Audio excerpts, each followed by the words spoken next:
Hello and welcome to the Out of the Lab podcast, where we discuss the operational challenges in cell and gene therapy.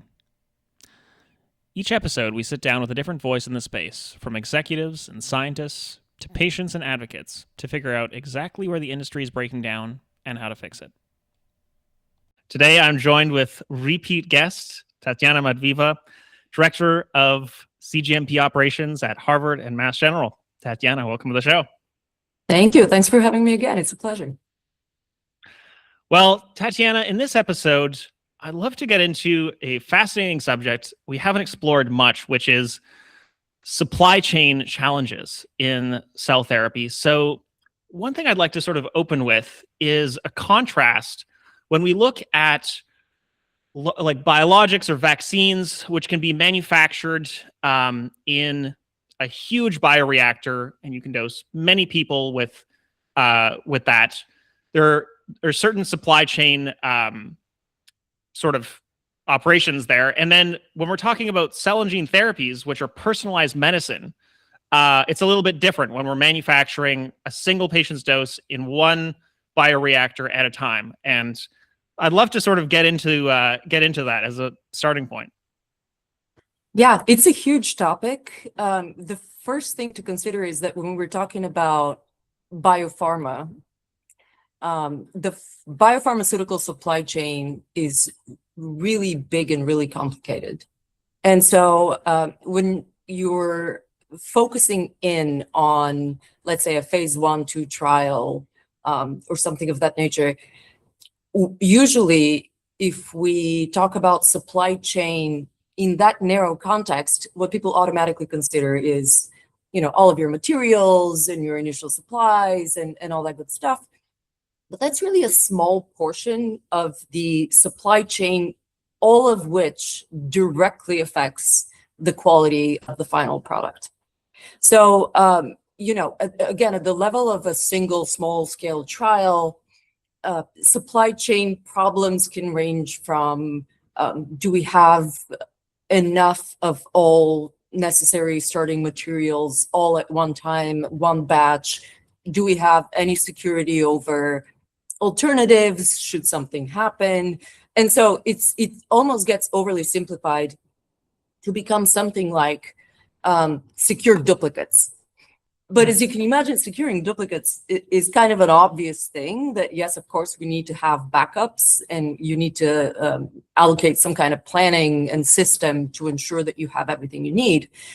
But this is just a tiny little fraction of the entire supply chain that ensures the safety and potency and efficacy and purity of your product across the life cycle of development, right? For a drug, be that a biologic, an investigational new drug, for example, or more kind of classical tablets that you pick up at the pharmacy. And so you have to consider the supply chain from the point of your starting materials, which are produced in one place.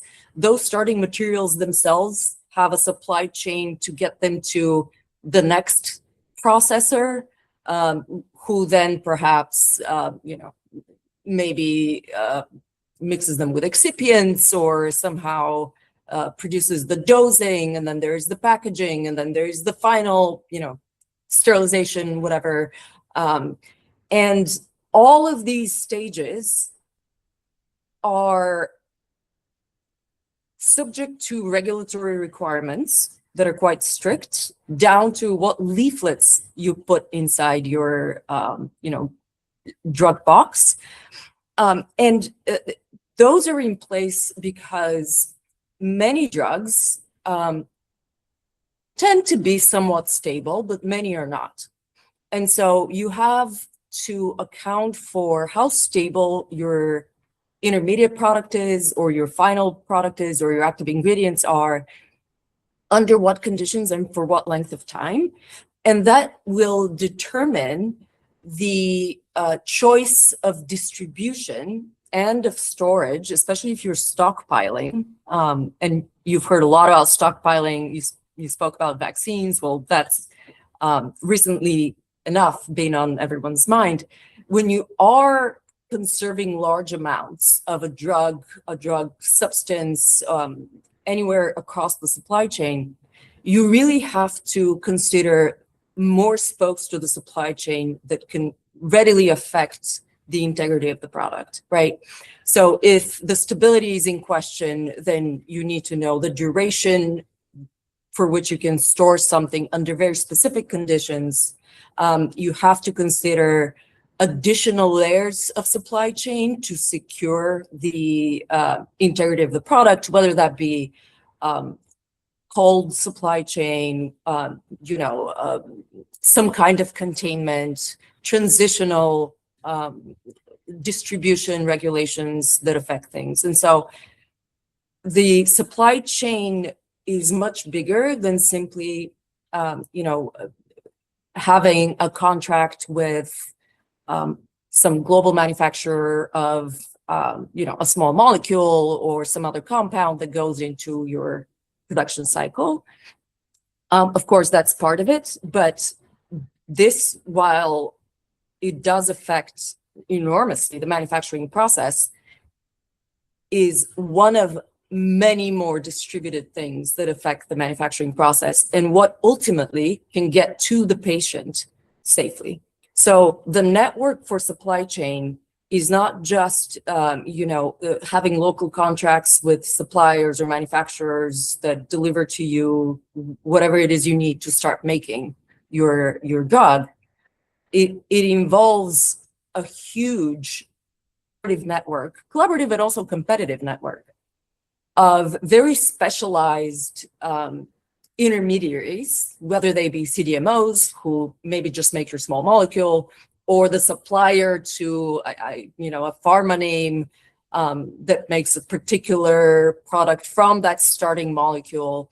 It also depends on the integrity of intellectual property over the course of development.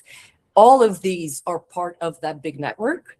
And when we talk about biologics and GMP, biologics are a challenge because unlike more traditional, small molecule based pharmaceuticals, biologics are very complicated. They are difficult to characterize with the same level of precision. They're also not as stable. They're very sensitive to all kinds of things, right? Environmental conditions, light, temperature, mechanical stressors, just to name a few. Mm-hmm. And so now you have a supply chain that is additionally quite complicated by the very specific requirements of biologics. And so as a result of that, access is impacted by the logistical complexity of a supply chain. So even if a patient is eligible to receive a therapy for some indication, whether or not they're able to also depends on the end side of the supply chain, which would deliver safely this very sensitive, unstable product to them under proper conditions for delivery and for administration. And depending on where these patients are, you have to factor in costs for things like, transport or carbon footprint or, mileage and so on. And so all of these challenges together have to be considered when we're talking about supply chain for biologics and for really any drug. And the security of the supply network is directly relevant, of course, to public health and national security. And that's the case because,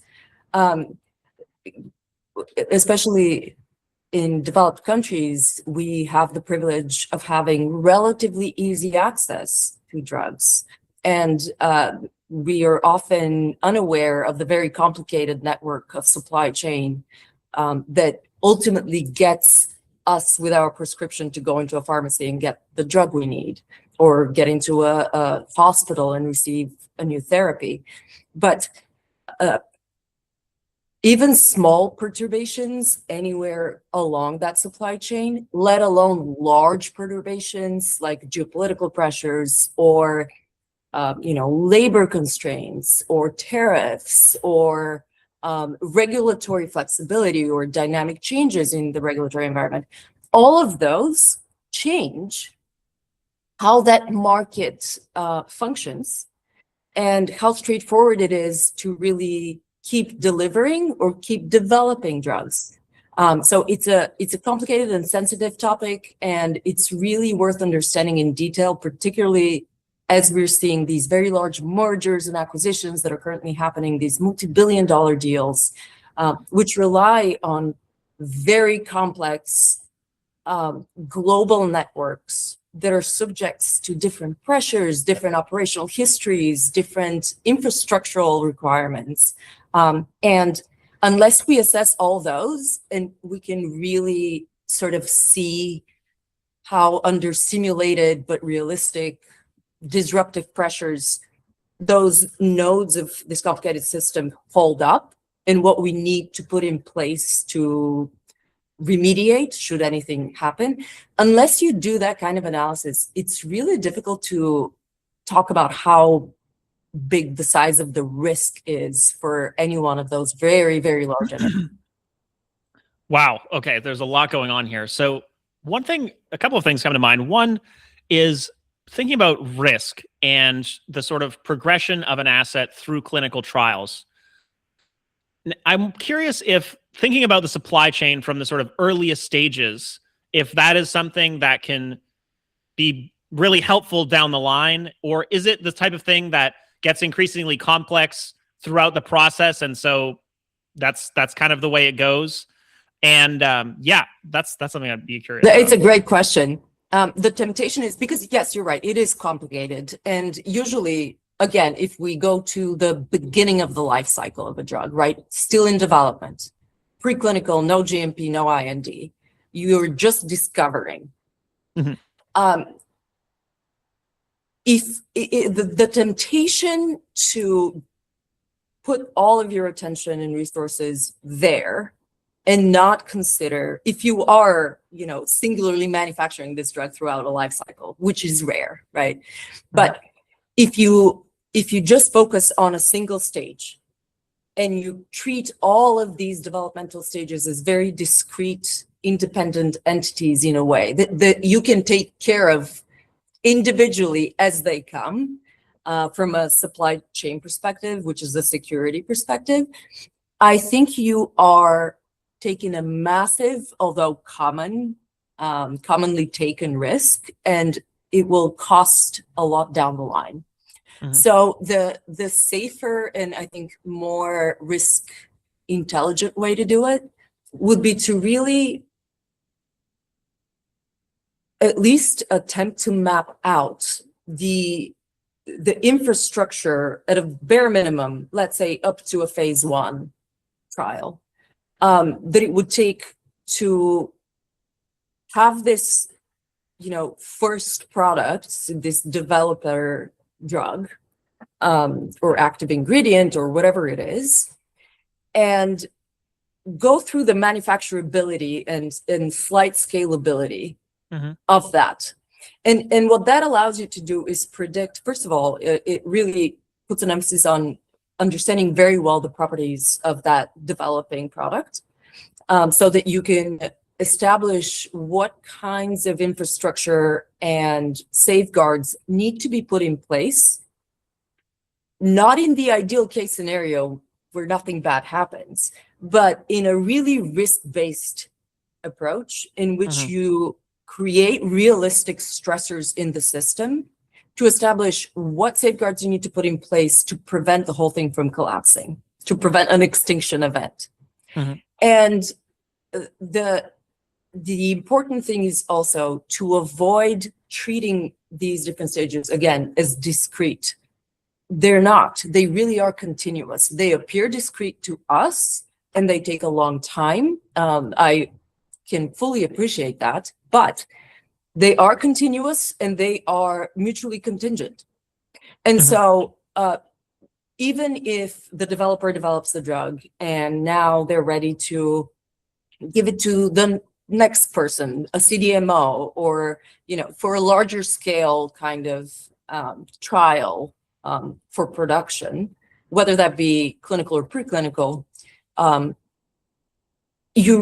you're facing tech transfers, you're facing having to accommodate what your product requires from a storage, materials, personnel, expertise, and safety perspective, and get that process to the next guy if that's not you, or to yourself if that is you, and make sure that in their already existing infrastructure, the conditions for continuity are in place so that they can actually carry out the phase.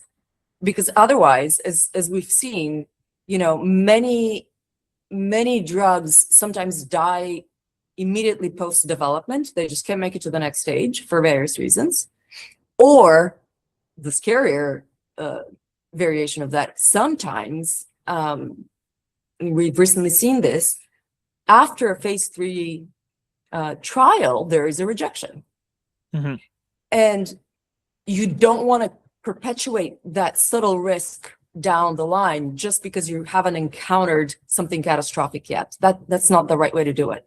And so you have to consider things that affect supply chain. For example, geographic location, proximity to suppliers of perishable or sensitive intermediate products, proximity to suppliers of cold storage conditions, availability of facilities for large-scale storage, if that's necessary.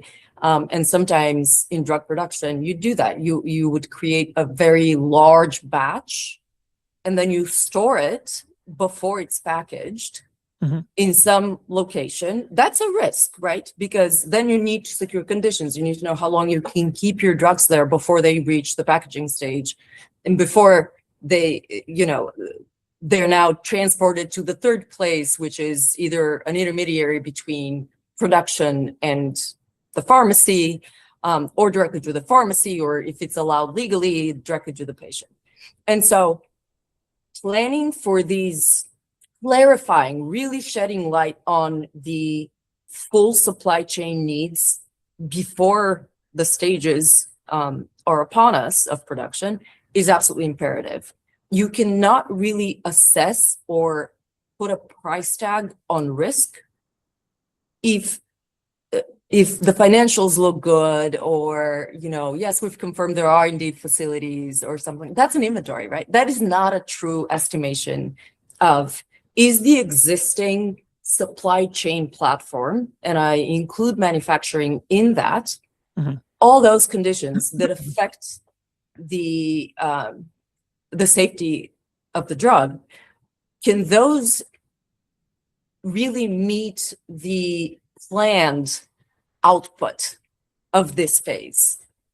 And in the case of, mergers, for example, can the inherited infrastructure, can the full network of supply chain and manufacturing and transport and distribution and quality management and release criteria, can all those things truly hold up to genuine regulatory scrutiny, not just locally, but internationally as well? Can they hold up to predictable, realistic geopolitical changes and pressures? Can we actually fulfill the yield or productivity plan that's, in this deal, when we have to consider true, labor conditions and restrictions and political environments, and so on and so forth? And so, is the quality management system that is now a part of our new megastructure, is it really up to par to carry this times 10 production cycle and plan, so that the return So all the financials that are being planned on, margins and whatnot, can truly be materialized and realized. And unless you know that, over and above having a list of enumerated facilities and people and whatnot, you really don't know how to price the safeguards that you'd need to put in place for that to work, because you really don't know how big the pressure points are and what it would take to secure those pressure points under realistic constraints. So supply chain in biopharma, I think, is a monumental live creature that is very complex and that carries risk pockets all throughout the chain. And those risk pockets are less frequently than I think would be reasonable, truly considered in full detail in terms of how large the risk is, how stress tested each of these nodes are. And so how can we possibly know what the accurate measurement of contained risk in that system is? Wow. It sounds like it really is a complex network, and that the risk really does sort of localize in certain places like that. Yeah, that's true. And it's a very complex network. It gets more complex because you have so many interests that are represented, right? You have investors who are subject to regulatory pressures, whether they favor investments in developing or in late stage.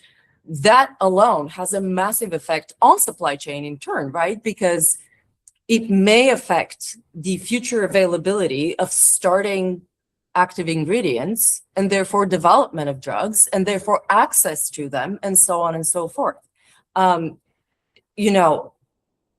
Yes, locally, those risks can be zoomed into and somewhat clarified and magnified, but what is even harder is to do this internationally, right? Where you have different difficulties in starting up new facilities for the production of a therapy. You don't want to launch therapies in different places in the world because of existing restrictions that affect a business financially, that affect certainty about good distribution practices, and so on. And so in turn, these geopolitical pressures affect the movement of capital for various phases, which in turn will affect what gets into the supply chain system for drugs. And also, once drugs are made and get out, where can they go? Under what conditions? So it's truly very, I think, very, very important to define as much as possible and expose as much as possible of an underlying structure that is supposed to carry the manufacturing of a drug, and to ask very specific questions about the analytics that really tell you anything about the health of any one of those subsystems, be that, your storage facilities, your distributors, your intermediary suppliers, your final packaging or sterilization, your quality protocols, and your quality management systems, and so on. And unless you can be very concrete about exactly what resources those have and what they demand, you really are guessing. You're guessing. And that's a very risky bet. Yeah.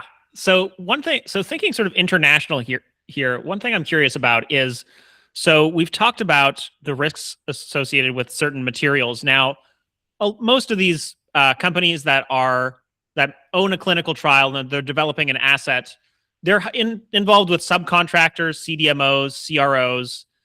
One thing I'm curious about is, do most of those subcontractors have flexibility? Do you usually go to them with your list, with your supply chain plan, and say, like, I need you to use these exact things and not the ones you already do, or do you use the ones that they already use? How does that actually pan out? Well, you know, it depends on what you're manufacturing and what kind of negotiating you're able to conduct. But, you know, it's a very pricey business, and the risks are big and the investments are big. What's at stake is huge, because what's at stake isn't just the business or the drug, it's public health, right? It's patients. And so the stakes are very high. And what that naturally can do is it will encourage some CDMOs and some of those providers to diversify and be able to deliver slight customizations to a point, because especially in things like biologics, for example, or advanced therapy products or cell and gene therapies, the products are not stable. They are very sensitive, and they do require very strict conditions. They require strict timelines, and so it's absolutely imperative in those cases that you have a very well-defined set of rules about storage and manufacturing and testing and quality and all of those things. That said, you know, depending on what it is you're making, there is constantly emerging technologies which are marvelously simplifying things. So we hear a lot about complexity, and granted, there is a lot of it in our world, but there are new technologies that are able to massively strip complexity from pharmaceutical manufacturing, and that's fantastic. They either through the production of synthetic products or novel ways of harnessing fermentation and whatnot, and they're actually able to deliver better defined, more precisely defined products with a lower risk profile.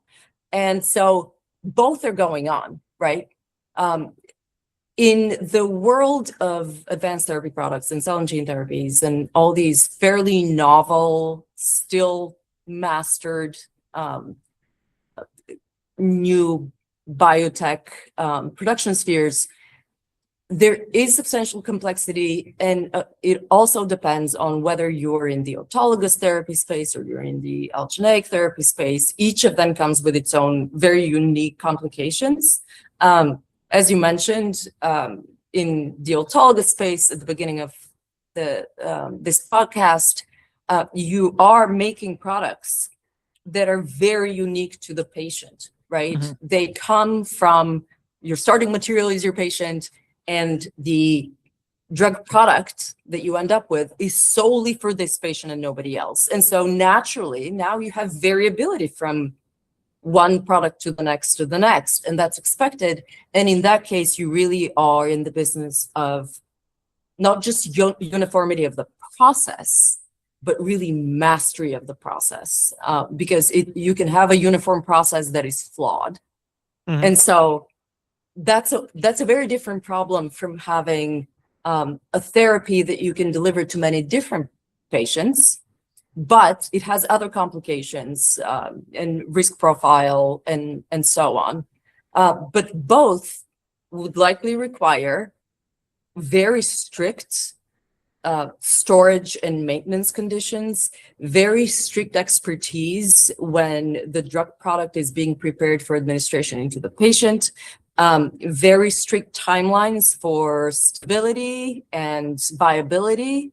And so with those things, it becomes abundantly clear that any kind of disruption along the long chain of supply can be absolutely fatal. So having backups is simply a kind of a very insufficient way of characterizing the problem. If people don't have backups, that's naive. But more than that, you really have to be careful about partnerships that you're developing, hopefully longer term, because those partnerships, even with smaller partners, not with the grandest names in the business, can actually negotiate you dependability and cost and risk reduction that would carry you over for years, as opposed to very large scale, well-known, huge name manufacturer of the various supplies and materials that you'd need, who is subject to grander events and who's also, probably servicing a million of you.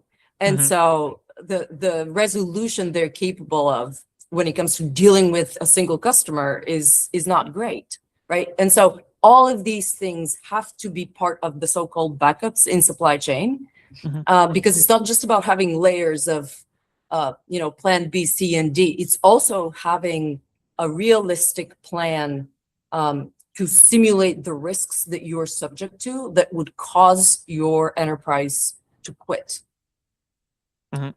That's, to me, that is a fuller, more accurate way to think about supply chain in this space, in the space of biopharmaceuticals. And that's rarely really thoroughly discussed. We are very prone to discussing specific problems within supply chain, and that's fair enough. We know about the troubles of liquid nitrogen storage in remote areas and various such things, and supply chain in terms of having the labor to accurately and competently prepare the therapy for administration and so on. But those things, while very significant, don't exist in isolation. And so solving one is not enough. Thinking about supply chain in narrow terms is not enough. Safety requires a lot more, and quantifying risk and putting a price on risk, which is what investments are, is only possible if you get really concrete and really transparent about how these different nodes can come together and what legal, regulatory, political, financial stressors they might be affected by, and then have a robust system from there. It sounds like there's a lot of value in taking a very much like a bird's eye point of view of the system, like these individual nodes you're talking about, like liquid nitrogen tanks. Yeah, those things are probably a bit easier to individually characterize, but there's a sort of higher level there to it that's, equally important in the evaluation. Now, one thing I'm curious about is I've heard in this advanced therapy space, much of the administration of them happens in these academic medical centers. And what I wonder about is whether a lot of the reason for that necessity is due to the supply chain. So patients will often be, if they're in rural America somewhere, they'll usually have to fly out to Boston, Los Angeles to be administered. And I wonder if much of the reason for that is because all of the supply chain components are sort of compressed and centralized in those places. It's certainly a big part of it, right? So consider, you have the so-called academic center of excellence, or an academic medical center in a major city, and it has the expertise and the workforce and the logistics to make these advanced therapies. Well, we've already touched on the fact that these therapies require very specific conditions. So not only do you have to make them, but you also have to then harvest them and store them and keep them there and conduct a bunch of release QC until they're ready to use. So then you face the problem, which is twofold. One, let's say you already have patients who are good candidates for your therapy, and they are someplace not in the same city. They're, even if they're in, in the same state, sometimes that's far enough. But you now have a dilemma. How do you get the patient to the product or the product to the patient? That's one sub problem. How does your therapy's integrity remain guaranteed during that transfer? How does your therapy get prepared for administration by someone who's qualified to do that? that depends on what kind of modality you're using for delivery. So for example, if you're transplanting cells into a brain, you need neurosurgery, that's easy, you need to be in the hospital. But if you're administering a different therapy, CAR T, for example, then theoretically that could be administered closer to the patient, but it still has some conditions that need to be met, right? Transport, stability, temperature control, and so on. And then you have the other issue, which is patient supervision.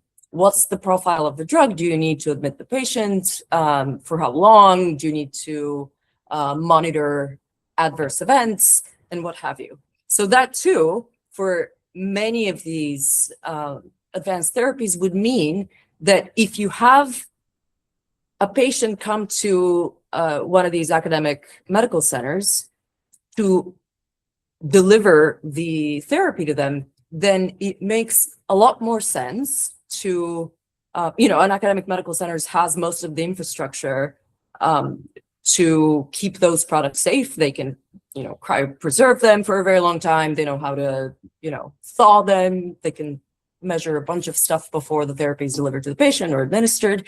And so the time from having a therapy made to delivering it to the patient is shrunken, right? And so the risk to the product and therefore to the patient shrinks as well. But you're also right that some academic medical centers have the capacity to actually produce those therapies in-house. If you have a clean room with specialized personnel and all that good stuff, and some don't. It's not super common that you would have clean rooms for cell and gene therapies in every hospital, however big that hospital is. It's very specialized. And so the number is certainly going up, but sometimes, often, you have a CDMO or some company making the product, and then there's still some period of time for transport of the product to the place where it can be administered. Well, that's again part of the supply chain, right? And it's much safer to shorten that length of space and time and risk by having that delivery be to an academic medical center, which again has more infrastructure and capability to properly store the therapy, and then the patient comes in and so on. And so a big part of simplifying the logistics of delivering biologics and advanced cell therapies and other advanced therapies to patients, a big part of reducing that logistical burden is to have the production be in the same site or very close to the same site as where the administration of the drug happens. So absolutely a big deal from a logistical and supply chain perspective. You reduce risk. The downside, of course, is again, access, right? Because if you live across the street or in the next town over, that's one thing. But if you live in rural Texas and you need to come to Boston to, go through enrollment and eligibility and then administration, production of the drug, and then administration and so on, that's a significant burden on patients. It's a massive burden on their families because you need to account for the difficulty of travel, the expense of travel, the expense of having a caretaker, the expense of giving up a job to be able to care for your loved one, the expense of lodging in a different place for some unknown period of time, and so on. And so it's a tight balance between reducing risk and cost by reducing logistical complexity, but also not incurring a continuing burden on accessibility, which is already something that's a problem in our space. And I think any professional who works in this biologics world knows that. Yeah, well, that really illustrates how the patient really is part of that supply chain. And when we're talking about the risk of the supply chain, like the patient traveling from rural Texas to Boston, that's one risk, but it's sort of counterbalancing potential other risks of other parts moving around too. So that really makes sense. So one sort of last area I'd be interested to think about is regulations in different, we've talked a bit about different parts of the world. And when these are international endeavors, when we have things like common frameworks like GMP, but different specific laws in different countries, how does that play into the sort of, the playbook of drug development? Yeah, that's a complicated one, and it somewhat depends on what stage of production we're in, how far from commercialization, and so on and so forth. But for GMP specifically, luckily, there is a level of harmonization. So there are the GMP requirements that are embedded in the Code of Federal Regulations in the United States, and that's enforced and monitored by the FDA. But other agencies internationally have similar guidelines, and then there are harmonization consortia, if you will, that whose goal has been to sort of have these two worlds or more meet and agree on a set of standards that we can share, so that the manufacturing of incredibly important therapies for people can be conducted in multiple places. Now, there are still areas that are a little bit gray and also that are changing. And so harmonization will continue to be necessary, especially with the adoption of new technologies. AI is only one, but there are many.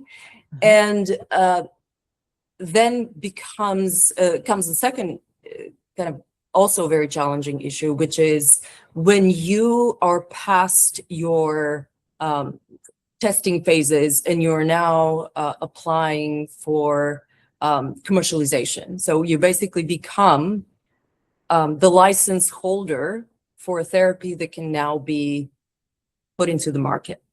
Well, that's a sensitive one, because now we're past GMP per se, right? But we are still at this, one of the final stages of that supply chain network, which is much more sensitive to international variation, to local legislation, to marketing details and agreements and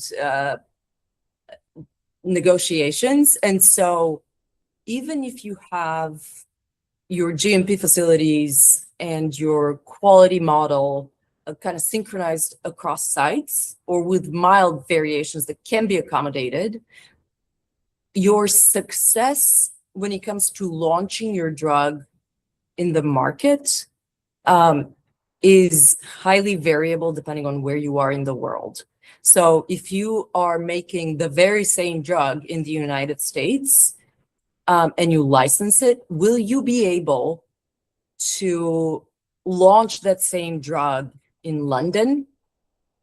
There are different hoops to jump through there. And so that even that final stage of the supply chain may seem kind of small, but that's the end point. And so if you are a drug manufacturer or an investor or a developer, you want to think about those things, because ultimately that will greatly influence where you put your efforts, right? What kinds of networks and facilities and workforce and partners you maintain. Because if you worry about the international ability to sell something that is really quite expensive to make, that has a great impact on your assessment of risk and your investors' assessment of risk. And so all of these things interact together to affect what ultimately can get to patients, how quickly and how safely. I do remember, I hope I'm not wrong about this, but I do remember Canada, for example, during the COVID pandemic, found itself in trouble because it turned out that there was next to no capacity to ensure vaccines, either via stockpile or just availability, to also distribute them to the population. That requires a very sophisticated infrastructure of logistics and mobility and storage capacity and money allocation and so on. And so these things are really substantial and impactful at the public health level. And we should hope that the geopolitical climate and turmoil are going to calm down so that the multiple, very complex components of this vital supply chain system can accommodate and perpetuate the safe production and delivery and adoption of new therapies, and to sustain public health long term. Wow. It's been a truly insightful conversation today.